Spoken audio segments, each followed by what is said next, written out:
Y el retablo de Yumbel lo hicimos el 86, una obra que trata de los detenidos desaparecidos de Laja y San Rosendo. Bueno, hay 19 personas que murieron ahí, que eran dirigentes de la papelera, que fueron enterrados en un fondo, después de 6 años, creo, desenterrados y llevados a la fosa común del cementerio de Yumbel. Entonces la Isidora, cuando le pedimos la obra, dijo, pero ¿cómo voy a escribir una obra tan terrible? Dijo. Entonces, ¿qué hizo? Fue a Yumbel. Entonces ella vino y empezamos a hacer un proceso de investigación. Nos fuimos a Laja, que ahí estaban los familiares de los principales, de la mayoría, digamos. El señor quiso conocer el cementerio de Yumbel, donde habían sido trasladados después. ¿Cómo escribir sobre algo tan sórdido, tan inhumano, tan cruel? Entonces ahí ocurrió un milagro. Ella se le hizo una manda al santo. Y cuando salió de la capilla y de la iglesia de Yumbel, andaban vendiendo o regalando, o vendiendo con unas medallitas, unos versos sobre la historia de la persecución de los cristianos. Volvió radiante, ocurrió un milagro. Le hice la mano al santo y mira lo que encontré. Entonces ella asoció la persecución de los cristianos, la muerte del Santito San Sebastián, con la persecución y el asesinato de estos 19 dirigentes sindicales y otras personas más en Laja, San Rosendo. Algunos eran dirigentes ferroviarios y otros eran dirigentes de la papelera.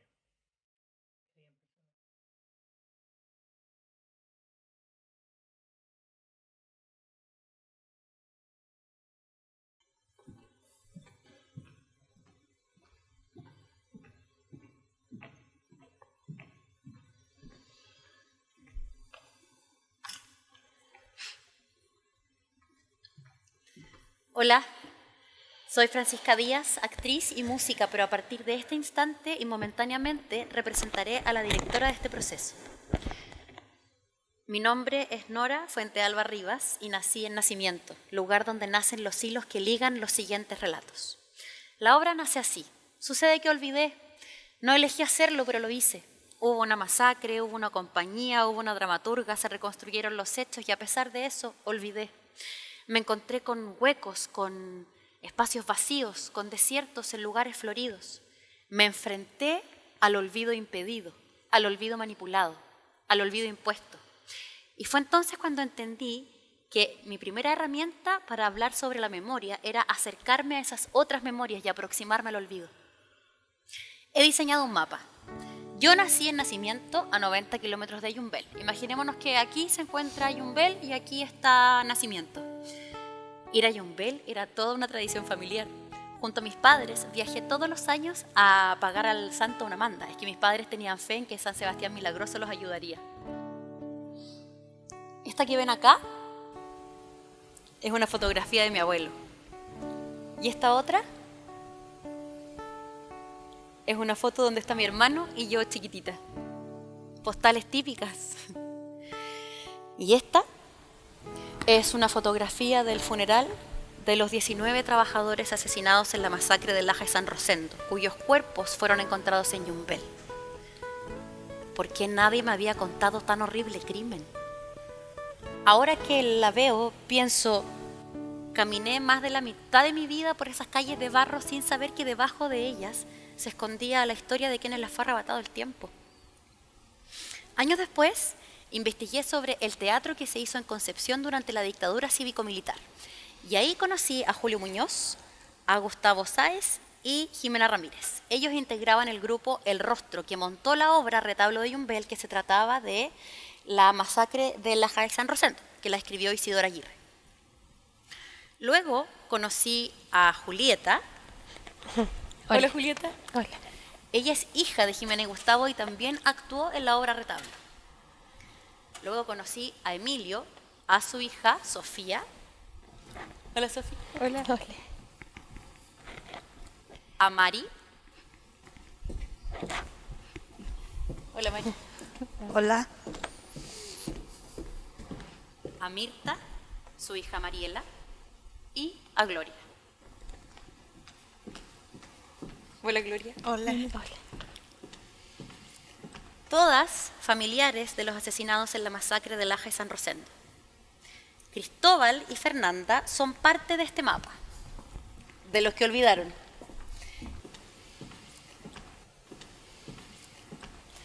Si se fijan, todos y todas nos encontramos bien cerca y algo revueltos. Revueltos los olvidos, pero también revueltos los recuerdos. Revueltos en un revoltijo que es tan grande que nos queremos detener. Y lo haremos para escuchar a los que olvidaron y a los que no quisieron olvidar.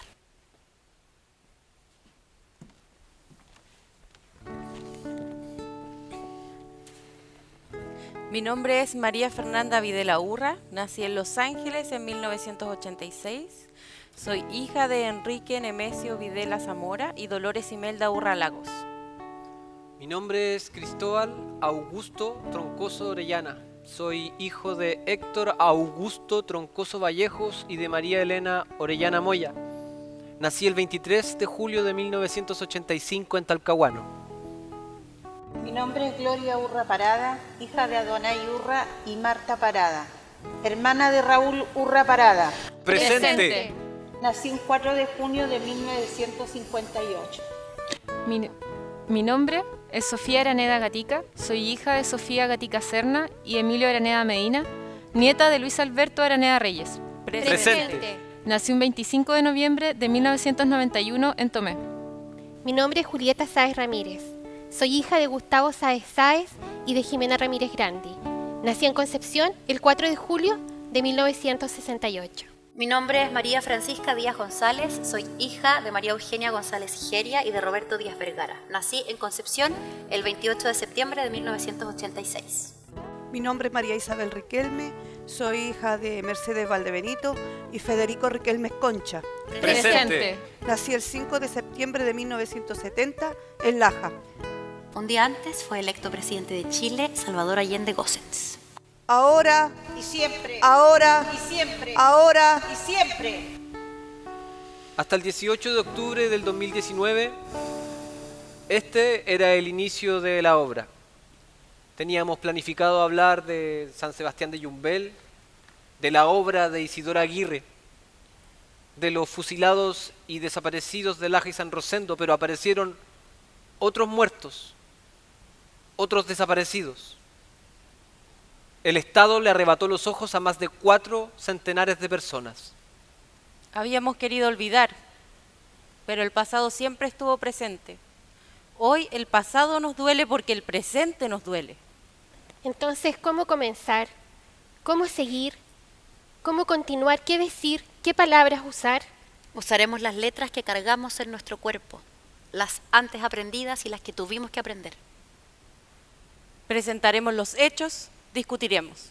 Esta es nuestra asamblea, nuestro juicio y petitorio, nuestro homenaje, nuestra piedra en el zapato y nuestra espina en el dedo gordo, nuestro ayer y el del otro, nuestro pasado sangriento, nuestro presente doliente, nuestra ranchera, nuestra cueca amarga, nuestra copia feliz del Edén. Este es el comienzo.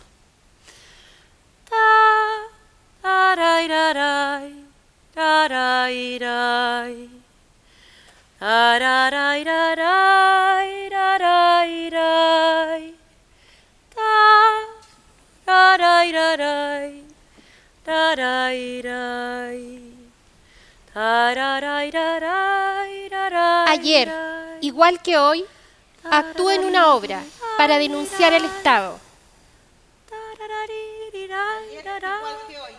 el dictador nos dice que estamos en guerra. Hoy, igual que ayer.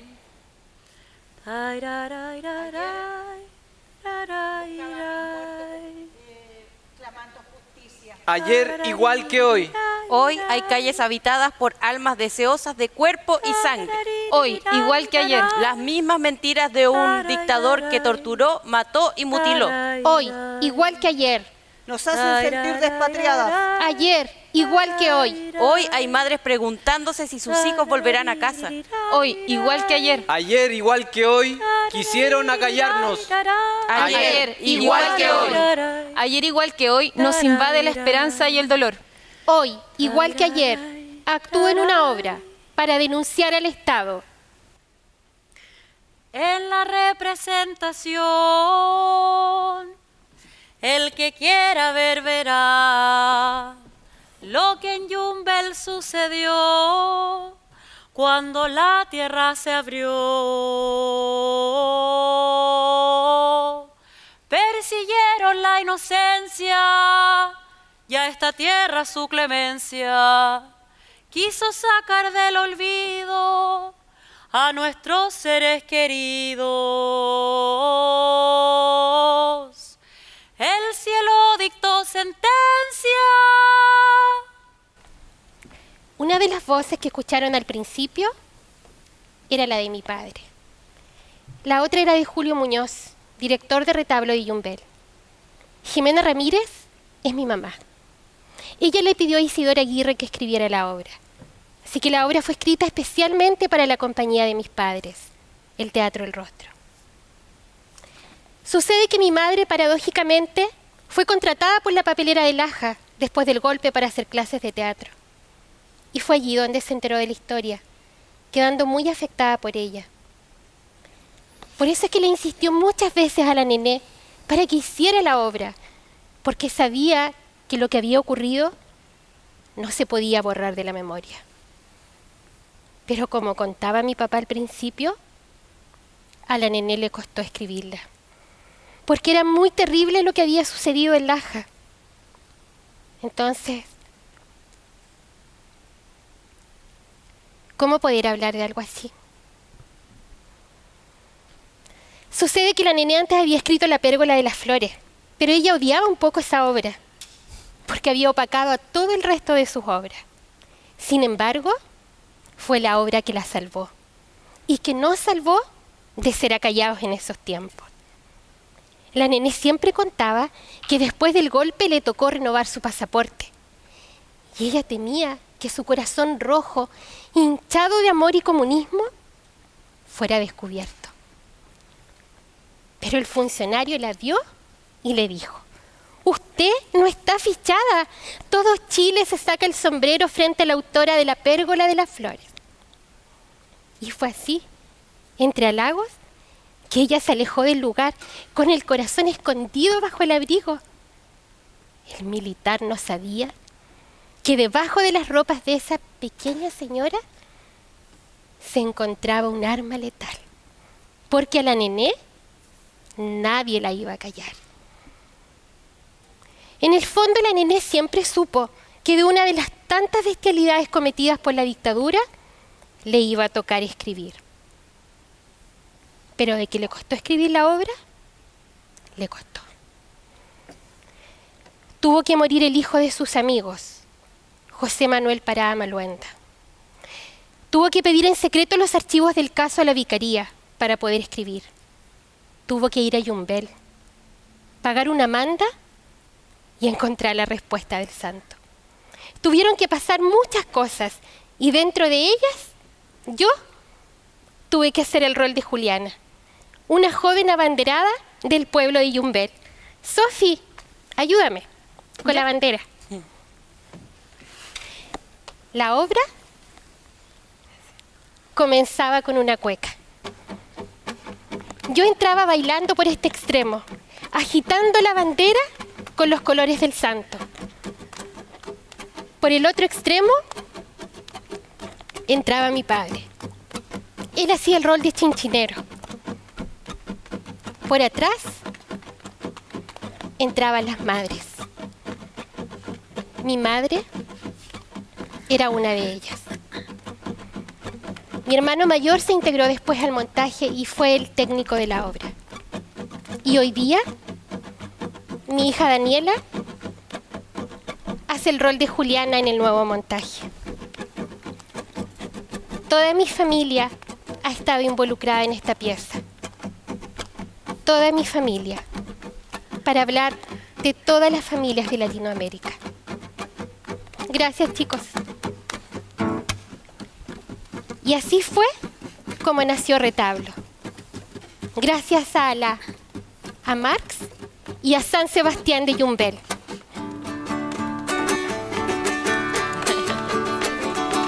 Salud, salud. Mi vida a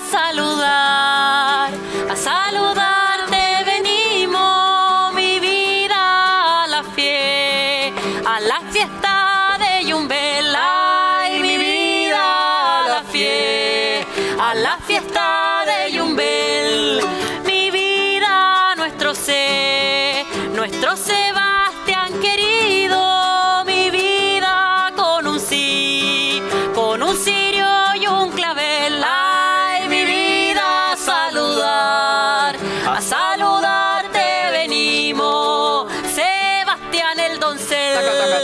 Mi vida los peregrinos y las tencas cantando, mi vida el dulce trino. Ay, mi vida Sebastián, mi vida los peregrinos, dulce trino, ay sí. Mi vida el pan y el vino, pidiendo en el santuario, mi vida favor divino a la fiesta de Yumbel.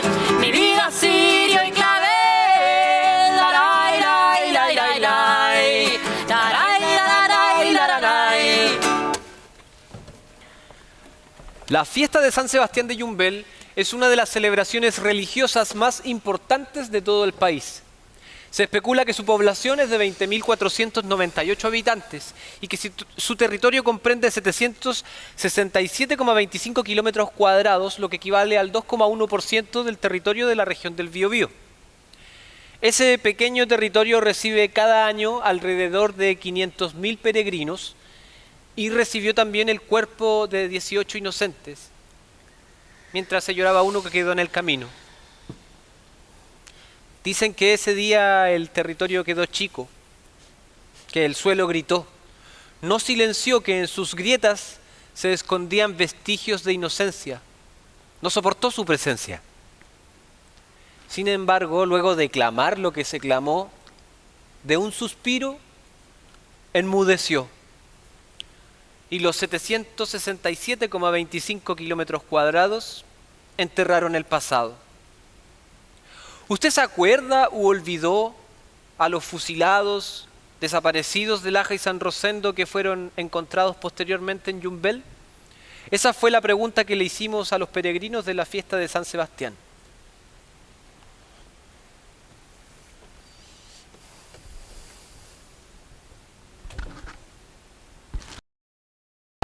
No tengo información de eso.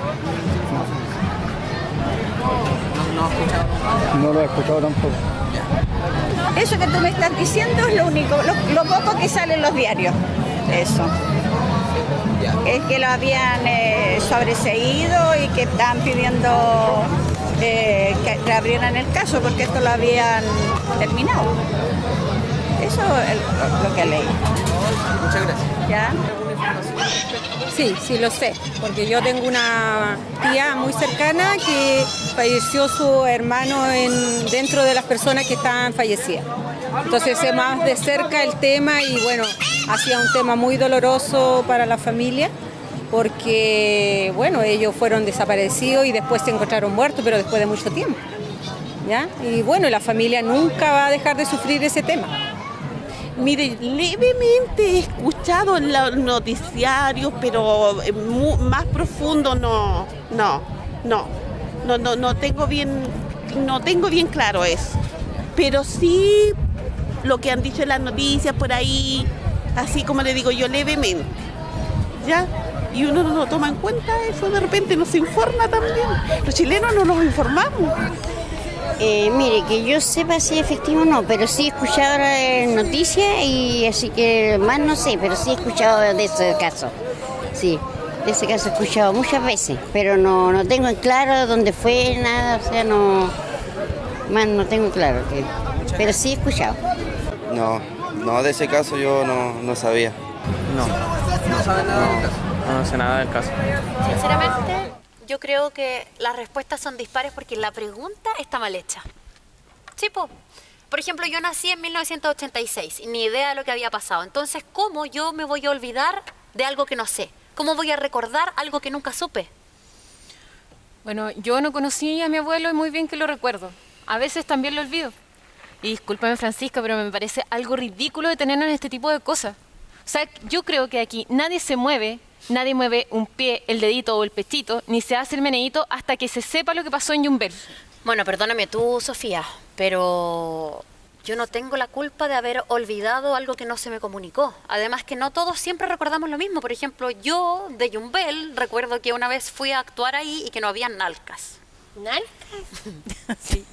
Discúlpame, Francisca, pero a quienes fuimos educadas en el silencio y lo más bien que sabemos escuchar, a quienes nos enseñaron que había muertos que aparecen y otros que no, que podías salir a la calle y no volver, que podías ser comunista y hacerle una manda al santo, que si te ponías una peluca te podías llamar Paolo, que tenía que hablar despacito y actuar fuerte, a quienes nos enseñaron que algo nos tenía que importar, porque nos querían hacer creer que nada tenía importancia.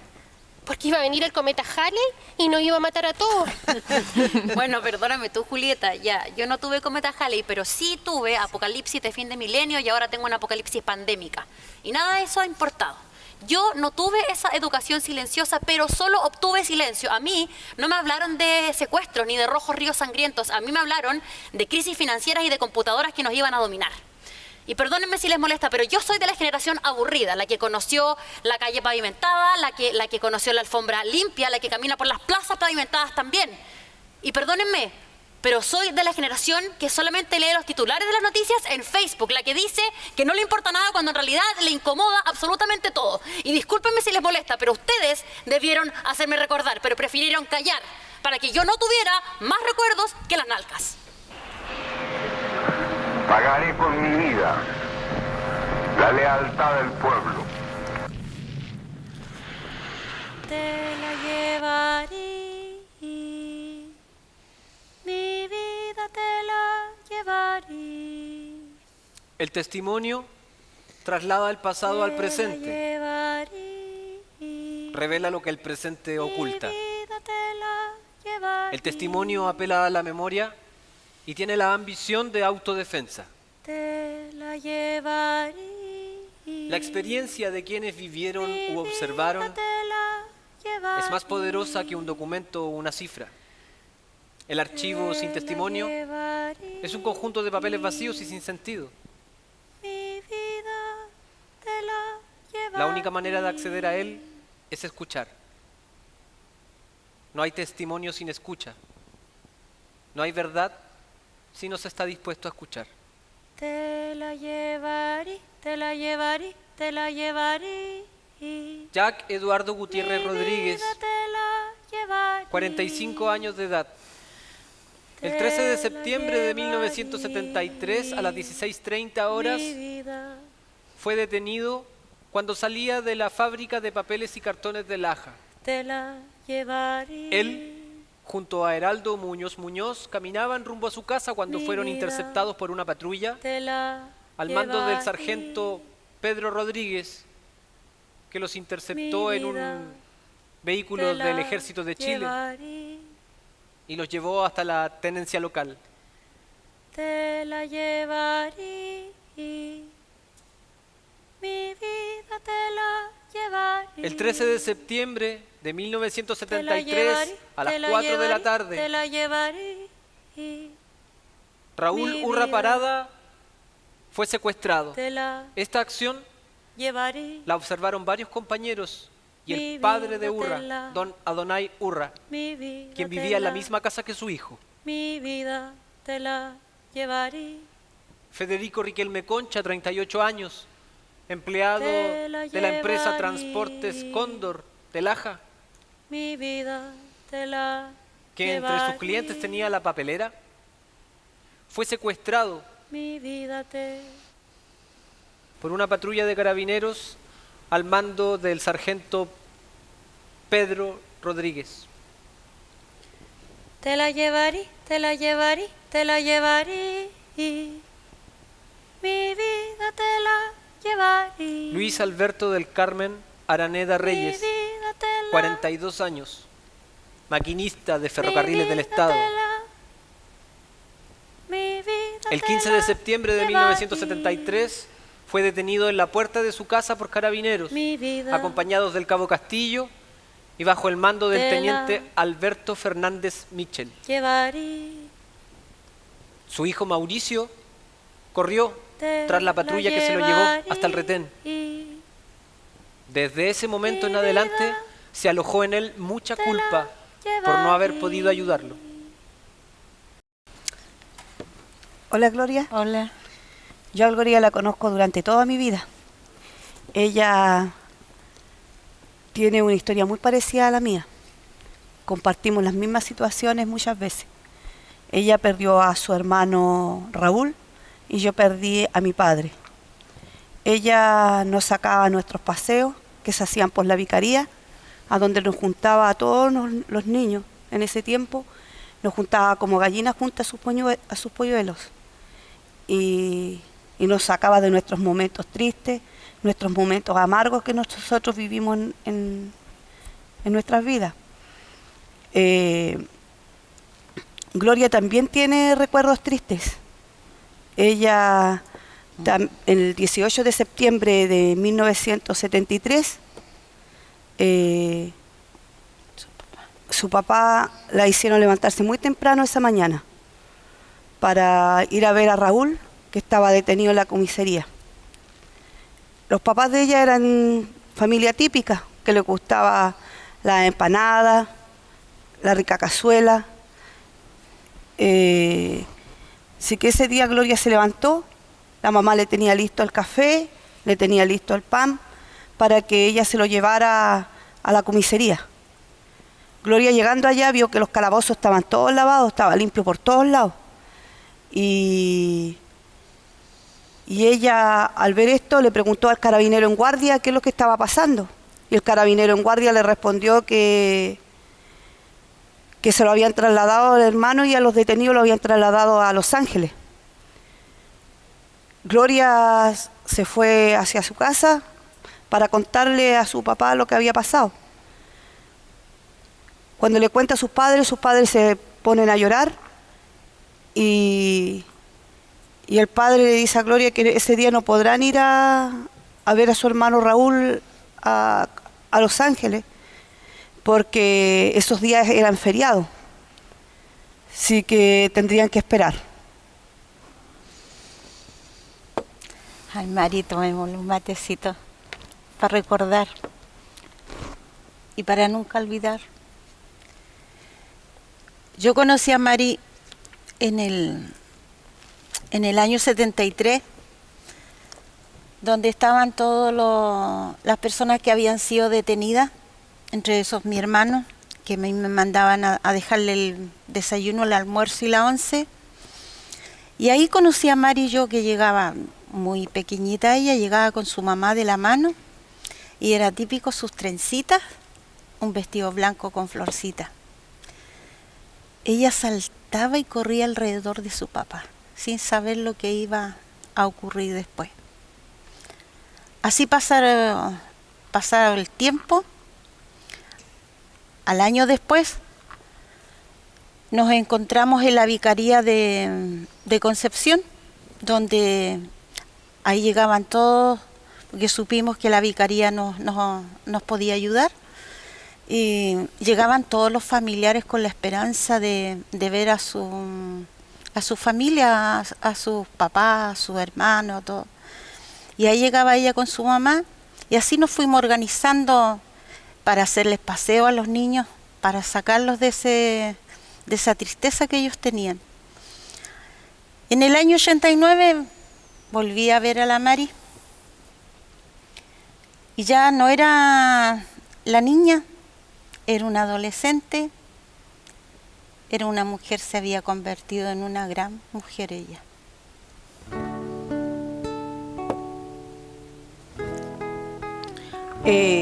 Así nos conocimos con Gloria, a 49 años. Carta.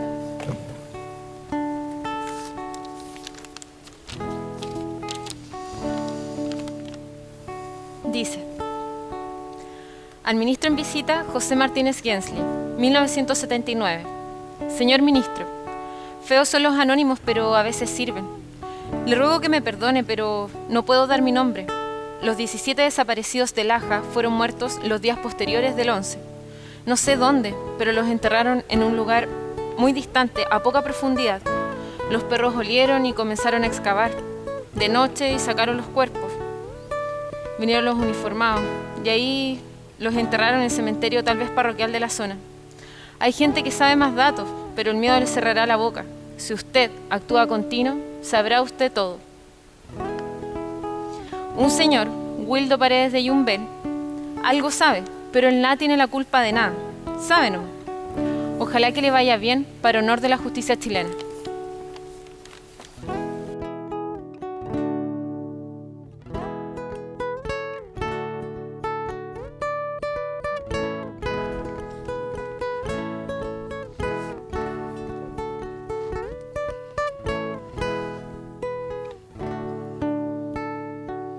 En 1979 yo tenía 9 años de edad. Ese año fue en que supimos que había muerto mi papá. Nos vino a avisar la hija de un detenido. Mi mamá no podía ir en esos momentos porque ella había rehecho su vida y estaba embarazada de mi hermano. Ella dijo: no puedo ir en búsqueda de él. Entonces dije: yo voy. Era la única hija que estaba ahí. Mis hermanos se habían ido de Laja, se habían ido por lo mismo. Mi hermano tenía 17 años y pronto iba a cumplir 18, y por lo que tenía miedo que lo tomaran. Hija, ¿cómo irás vestida? ¿Con quién irás? Ese día había sol. Yo estaba con hawaianas y un vestido blanco. Siempre me acuerdo de ese vestido porque me gustaba. Y fui sola, con las puras compañeras de Laja. En ese tiempo estaban las madres y también yo. Ellos estuvieron siempre cerca de nosotros y nosotros tan lejos y tan cerca. Tan lejos y tan cerca, eso es lo que pensé cuando nos juntamos y nos reunimos en Petro para realizar esta obra. Y ahí se me vinieron todos los recuerdos a la cabeza, porque estaba la vicaría muy cerca, quedaba en una esquina y una casa grande entre Barros Arana y Naivillo. Y ahí me fue acordando las veces que nos juntábamos, que llegábamos ahí a refugiarnos a esa casa grande, donde llegaban toda la gente de diferentes comunas. Santa Bárbara, Mulchen, Laja. Nosotros viajábamos de Laja en tren, entre todas las compañeras. Y ahí llegábamos temprano en la mañana, nos daban cafecito, todo eso. Y así fueron pasando los años, nos reuníamos cada cierto tiempo para hacer viajes con los niños al lago Lanalhue. Y para poder sacarlos de su tristeza a los niños allá. Y así pasaron los años, hasta el año 79.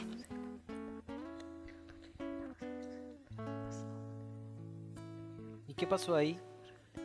¿El 79? En el 79 nos llegó un aviso de la vicaría que habían encontrado a nuestros familiares en Yumbel. Así que nos fuimos allá y ellos estaban en el Instituto Médico Legal. Nos fuimos con mi papá, mi mamá. Y así que ellos entraron a ver, pero era tan grande el dolor de todos los familiares ahí que nunca pensaron que los iban a encontrar a todos muertos. Siempre había una ilusión, una esperanza de encontrarlos vivos. No, mi papá no, entró mi papá, mi mamá, y no pudieron ellos, no pudieron porque su dolor era tan grande. Así que en eso llegó el jefe de la vicaría, que era don Jorge Barudi, y me dice... Le dice si es que está en condiciones de entrar. Sí. Yo le digo, si mi mamá no puede, mi papá no puede, voy a tener que hacerlo yo. Y me hice de valor y entré al instituto ahí donde estaban todos ellos. Estaban en un mesón largo y la primera vez yo entré y cuán grande fue la impresión de verlos a todos ahí, que yo los había visto en la tenencia todos vivos y después verlos todos sus cráneos que estaban ahí. Y algunos todavía les quedaban vellos en la cabeza, pelitos, y otros no. Pero mi hermano no estaba ahí, no estaba. ¿Y cómo pudiste reconocer a tu hermano más adelante? La segunda vez, yo apenas se abrió las puertas, él estaba ahí.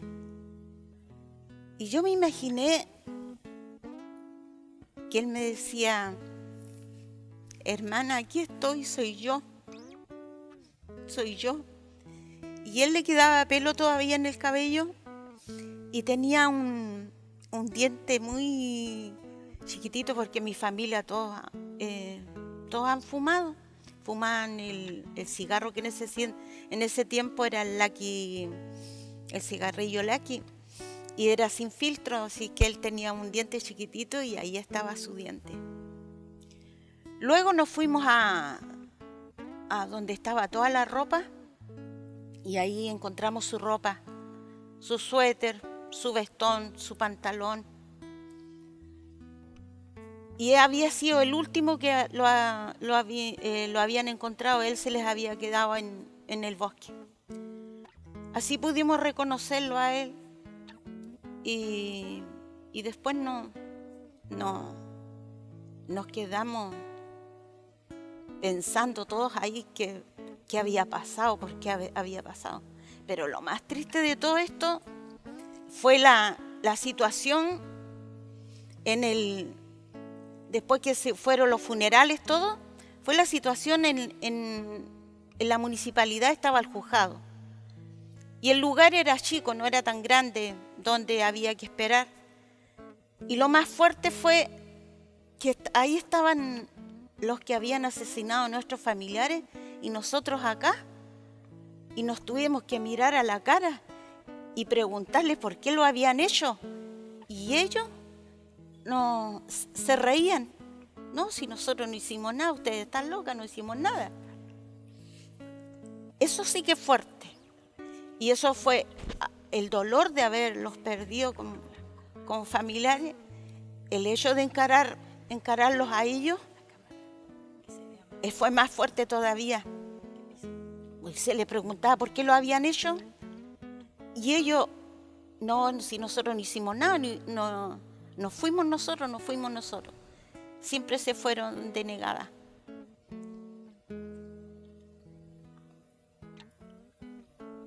Y ahí quedamos esperando la justicia. Esa justicia se cerró el proceso y seguimos esperando la justicia hasta ahora, que nunca ha llegado. Y yo creo que no llegará. Ha sido súper cruel y difícil todos estos años con esa otra esperanza de la justicia.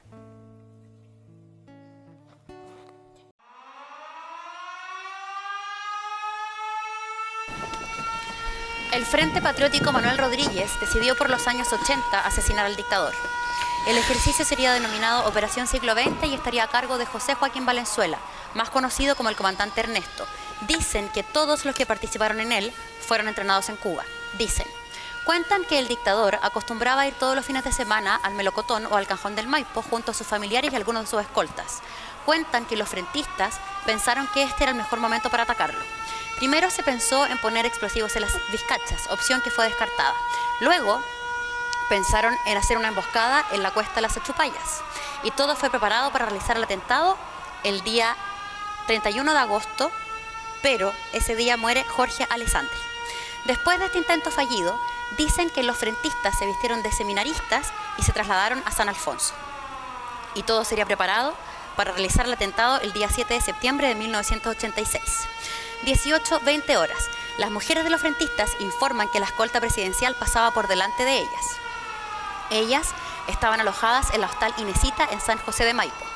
18:35 horas. La unidad 501 intercepta con un vehículo que llevaba acoplado una casa rodante. Cuando la comitiva se posicionó, la unidad 502 y 503 comienza el ataque.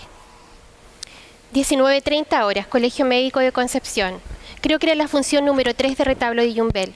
En el escenario, mi madre comienza a decir el monólogo escrito por Isidora Aguirre sobre un poema que José Manuel Parada le escribiera a su suegro Fernando Ortiz. En el público, carabineros encubiertos comienzan a reírse en medio de la función. Mi madre, conmovida, con los ojos llorosos, toma fuerza de madre y como madre los mira a los ojos y les dice: «Pero no dejes, mujer, que nos maten el alma antes de tiempo». Comienza a difundirse la noticia por los medios. Frentistas habrían atentado contra Pinochet. Mi madre hablaba sobre el escenario y nosotros felices nos abrazábamos tras bambalinas. De pronto ella dice: «Sobreviví». Después de 5 a 6 minutos de tiroteo, los frentistas se marchan del lugar convencidos de haber triunfado. Sin embargo, horas más tarde, Pinochet daba cuenta a los medios sobre los daños causados, enumerando a los fallecidos. Se declara estado de sitio. «Logré sobrevivir», dice mi madre sobre el escenario, mientras yo pensaba: «Logró sobrevivir». La nené más tarde escribiría: «Le había hecho una manda al santo para que además de escribirme la obra, me sacara a Pinochet para poder darla sin peligro. Cuando supe lo que había pasado, fue como si el mismísimo santo me dijera: le dimos un susto. Lo intentamos, pero no podíamos matarlo». Logró sobrevivir, y en honor a los escoltas caídos, todo el país remeció. «El cóndor tiene hambre», dijo Álvaro Corbalán, uno de los operativos de la CNI. Casi un año más tarde se llevó a cabo la matanza de Corpus Christi, donde murieron 12 miembros del frente. Lo intentaron, pero no pudieron matarlo. Logró sobrevivir, y después de eso el Colegio Médico nos subió el arriendo de la sala al triple. Después igual daríamos un par de funciones y luego viajaríamos. Prácticamente la obra se desvanecía cada vez que era montada, o al menos esa es la imagen que tengo, porque después nunca más volveríamos a darla. A veces siento que la obra fue acribillada, que la intentaron fusilar de nuestra memoria. Lo intentamos, pero no pudimos matarlo. Lo intentamos, pero no podíamos matarlo. Lo que verán a continuación es verdad y no es ficción. Lo que verán a continuación es verdad y no es ficción. Hay abuso y no hay sanción.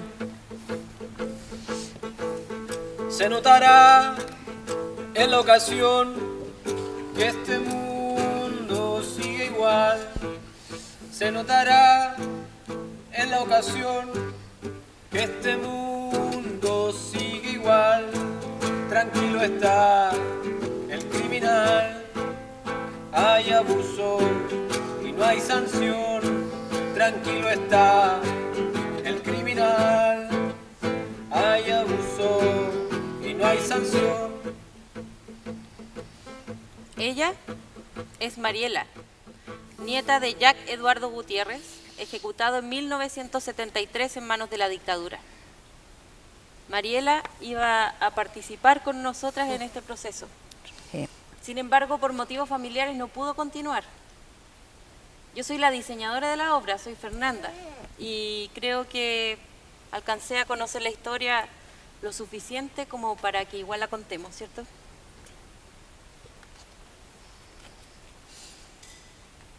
El 19 de agosto del 2015, Mariela estaba sentada frente a su computador porque no tenía cable y no podía ver el programa de Chilevisión En la Mira, donde iban a pasar la historia de su abuelo. Con su mamá habían esperado durante meses que pasaran el programa. Estaban nerviosas, ansiosas, alegres de que al fin todo se iba a saber. Su mamá salió contando su testimonio en la tele. Y después llegar y ver eso fue algo muy como trágico, penoso. Ahí ya nos llegó todo el sentimiento de ver por qué los entregaban eso, los huesos, si los habían sacado a todos vivos. Y el reconocimiento de mi papá no fue muy difícil porque él tenía un problema en el hueso de su nariz. Así que mi mamá lo reconoció.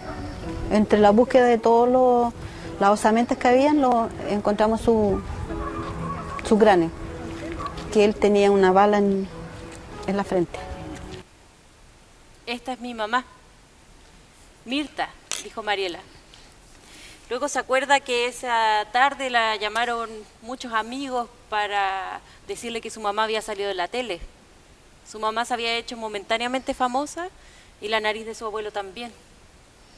Estaba muy contenta de que al fin todo se supiera, pero al mismo tiempo sentía mucha rabia porque era primera vez que escuchaba el testimonio de Samuel Vidal, ex carabinero de la tenencia de Laja.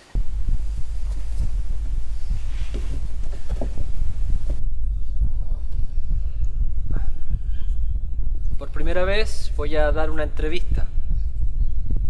Voy a contar mi verdad. Para el golpe de Estado yo prestaba servicio en la tenencia Laja, tenía como 22 años. En ese entonces nosotros hacíamos guardia o salíamos de acompañante de algún superior. Pero para el golpe de Estado a mí me fueron a buscar a mi domicilio. El teniente Alberto Fernández Michel dijo que había que tomar detenido. Incluso tomaron detenido en la papelera, en la municipalidad, en diferentes partes de la ciudad. Había una lista. Esa lista la manejaban el teniente y los suboficiales.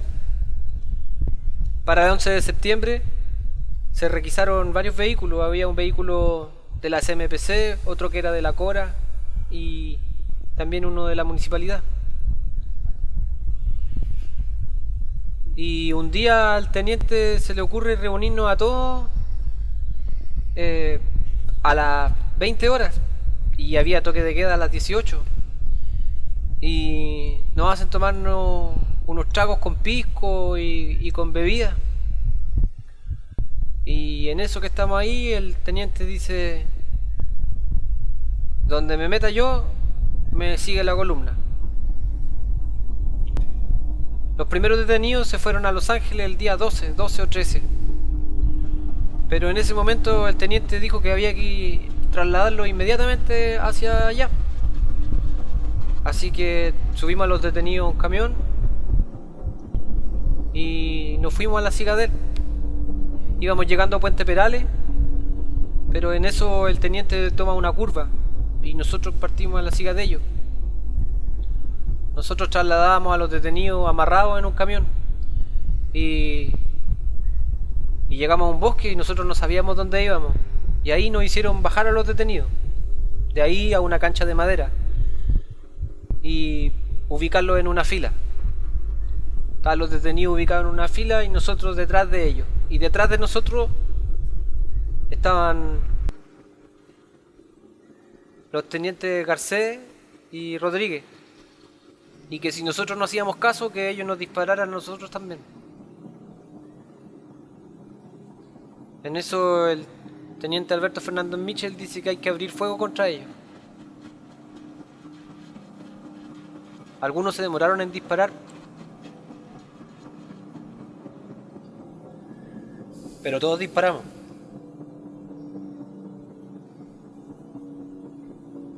Después de eso nos dieron otros tragos con pisco y con bebida. El teniente dio la orden y nosotros... Dejé mi pueblo, me llevaron. Obedecía entonces en Traillén. Volvía. En Osorno, otro invierno. Ahora no estoy en mi pueblo. Desde la agonía de las máquinas, desde ese día, maldito ese día. ¿Por qué me quitaste todo? Ese es mi padre.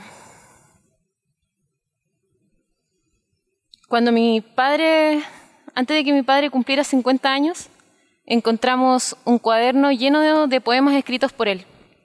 La mayoría fueron redactados durante la dictadura. Ustedes escucharon uno del 10 de octubre de 1986, escrito 7 años después de que fuese encontrado el cuerpo de mi abuelo. Ese es mi padre. El padre de mi padre. El fantasma de mi abuelo se escucha así.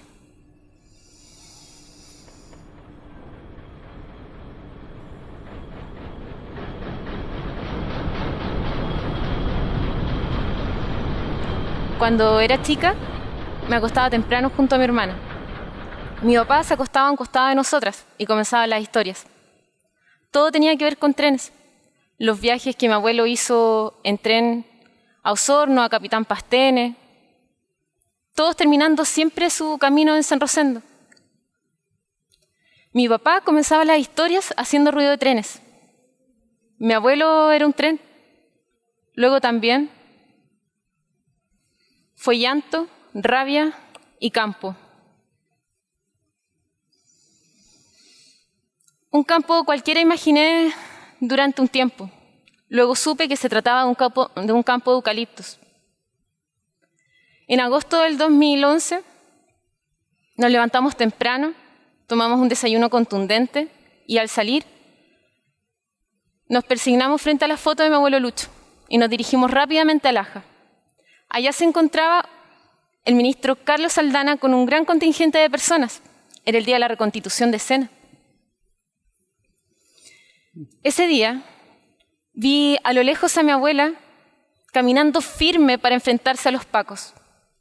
Cerca de nosotros estaba la prensa, preguntando cómo nos sentíamos al respecto. ¿Usted tiene pena o rabia?, decían.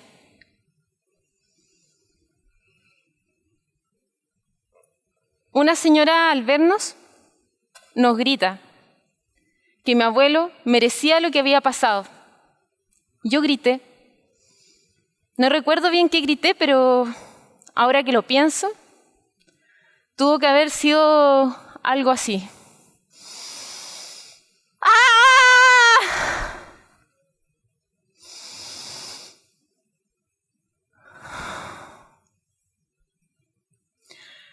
Finalizamos la reconstitución con la detención de Juan Antonio Acuña. Luego de ir a la tenencia de Laja, nos dirigimos en una gran caravana a las afueras de Laja. Paramos en el sector de la Cruz, en un lugar que siempre habíamos pensado que habían sido enterrados. Sin embargo, alguien en el camino dijo que ese no era el lugar, que era en el Fundo San Juan, propiedad de la papelera Laja. Luego, en agosto del 2014, supimos que ese campo tampoco era el campo, sino que era el Fundo San Ignacio, que se encuentra a 11 kilómetros entre el camino de Laja y San Rosendo, pasado el puente Perales. Lo que yo recuerdo de ese día es que estaban la policía y los ex carabineros simulando con palos las armas que habían usado ese día para acribillar a nuestros familiares. Algunos estaban de rodillas, a otros les dispararon por la espalda.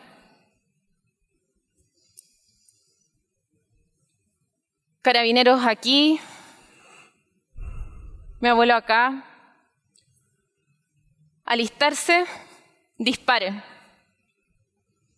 Yo me preguntaba, ¿quién de ellos había sido el asesino de mi abuelo? Y la señora que a lo lejos nos vuelve a gritar, ¡hijas de terroristas! Somos las hijas familiares de terroristas. Dicen. Somos terroristas. Dicen. Expatriadas. Dicen. Somos granadas, somos fusiles M16, 10 lanzacohetes M72 Lau y un subfusil P25. Somos la Molotov que evaden para el 11. Somos las perras, las fantasmas en vida. Dicen. Somos 3, somos 19. Somos 19 multiplicados por decenas que vienen a poner una bomba debajo de sus asientos. Dicen. Somos el mar que intranquilo te baña. Somos el asilo contra la opresión. Son el asilo contra la opresión.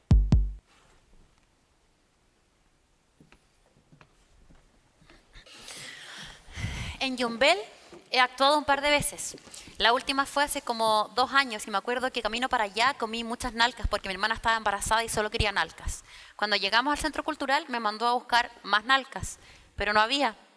Ahora me pregunto, ¿hay un santo pero no hay nalcas? Nalcas no había, pero había palomitas de maíz, algodones de azúcar, café y muchas personas. Por lo tanto, muchas biografías, por lo tanto, muchas tristezas y alegrías y frustraciones, injusticias también. Me pregunto si el señor San Sebastián le habrá dicho a Dios que en Yumbel todavía hay cosas por solucionar, que todavía hay cosas por resolver. Oiga, don San Sebastián, dígale a Dios que en Yumbel todavía hay cosas que hacer, que todavía hay muchas injusticias no resueltas, y dígale que si tiene un plan, que lo haga rápido, y si no hace nada, dígale entonces a la Virgen, ¿no ve que las mujeres somos más rápidas para todo?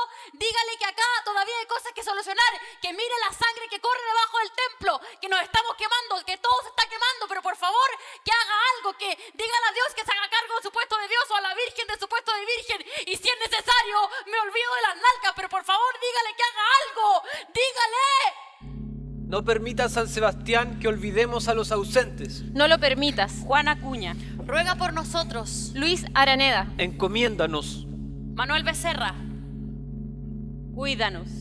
Rubén Campos. Ruega por nuestras almas. Dagoberto Garfia. Protégenos. Juan Jara, Fernando Grandón. Llévense nuestro amor. José Lamana, Heraldo Muñoz, Federico Riquelme. Encomiéndennos. Óscar Sangüesa. Luis Ulloa. Raúl Urra. Cuídennos. Jorge Zorrilla, Juan Villarroel, Jack Gutiérrez. Rueguen por nosotros. Mario Jara, Alfonso Lamana, Wilson Muñoz. Llévense nuestro amor.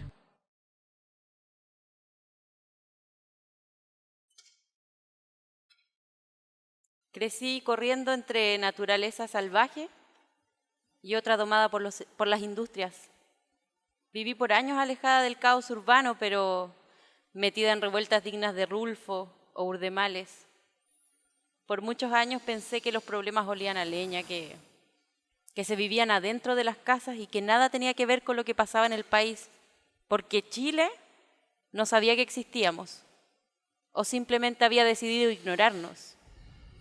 Por muchos años no supe de responsables, menos de manos bañadas en sangre. Pensé, no sé, que eso era parte del paisaje. Había obviado parte de nuestra historia como región. Me habían enseñado a vivir entre pinos en un cómodo silencio. Pero yo ya no soy inocente y clamo por los 18 campesinos de Mulchen, por los trabajadores de las centrales El Abanico y El Toro, las y los torturados de nacimiento, por un Sebastián Acevedo, por una Marcia Miranda. Lloro por quienes tuvieron que pasar por lugares como el ex internado del Liceo de Hombres o el gimnasio de La Llanza, en Los Ángeles. Pataleo por aquellas y aquellos que no entran en las cuentas. Grito por los asesinados en la masacre de Laja y San Rosendo. Hoy especialmente grito por ellos porque el sistema judicial ya dictó sentencia, reconociendo finalmente el crimen y encerrando a perpetuidad a uno de sus culpables, Juan Fernández Michel. Grito y pataleo para que no cierren el caso. Grito ante la cómplice Rosa Egnem, actual presidenta del Tribunal Calificador de Elecciones. Y grito para que no se haga pasar por justicia plena la justicia a medias, mientras civiles encubridores sigan en libertad o libertad vigilada. Habrá gente en las calles. Queridas amigas y amigos de la provincia del Biobío, que se sepa que los asesinos pasaron por nuestras calles y que no somos pueblos bucólicos sin llanto, que nuestros ríos también llevan sangre y que aún hay mucho por hacer. Aún hay mucho por hacer. Aún hay mucho por hacer.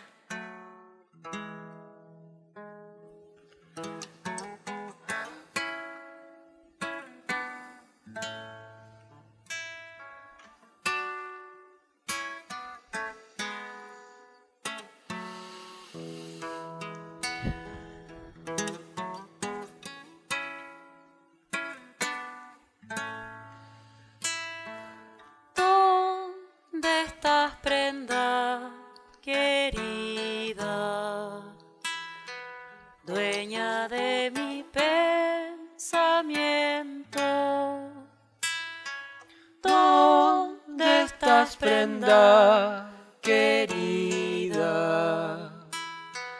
dueña de mi pensamiento? ¿Dónde estás que no me escuchas? Mis suspiros y lamentos. ¿Dónde estás que no me escuchas? Mis suspiros y lamentos.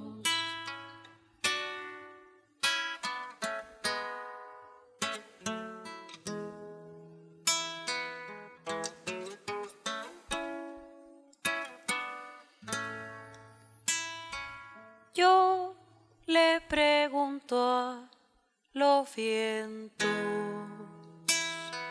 por ti mi cielo adorado.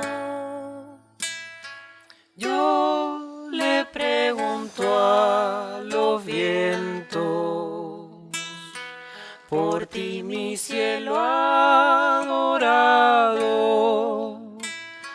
Responden los elementos, ya de mí te has olvidado. Responden los elementos,